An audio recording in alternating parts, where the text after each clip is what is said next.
Biz Cənubi Qafqazda sülh qurmalıyıq. Azərbaycan sülh prosesinə bağlıdır və əslində həmin sülh müqaviləsinin müəllifidir.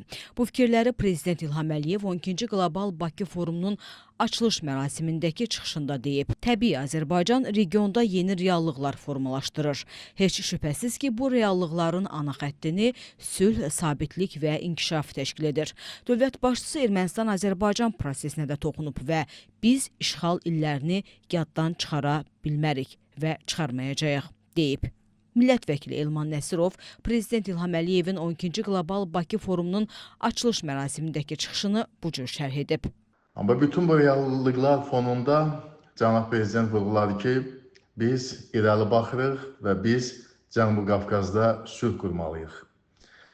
Həm də qeyd etdi ki, Azərbaycan sülh prosesinə sadiqdir və ölkəmiz sülh müqaviləsinin mətnini də hazırlayıb.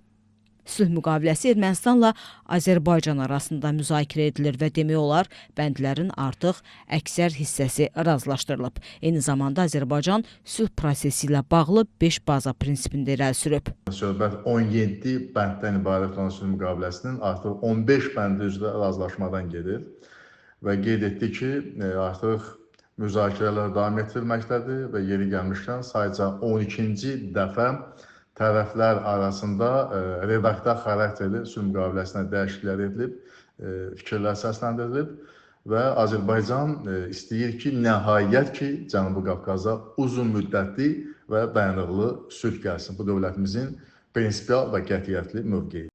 Dövlət başçısı Azərbaycan xalqının çəkdiyi əzab-əziyyətləri və Ermənistanın təcavüzü barədə də danışıb. Biz azad olunmuş ərazilərimizdə görürük ki, barbarlığın səviyyəsi nə yerdədir. Bütün şəhərlər, kəndlər yerlə yeksan olunub və onlar bizim kəndlərimizə, şəhərlərimizə, bizim dinimizə və tarixi irsimizə qarşı bilərəkdən belə hərəkətlər ediblər. 65 məscidi dağıtmışdılar, deyə dövlət başçısı əlavə edib.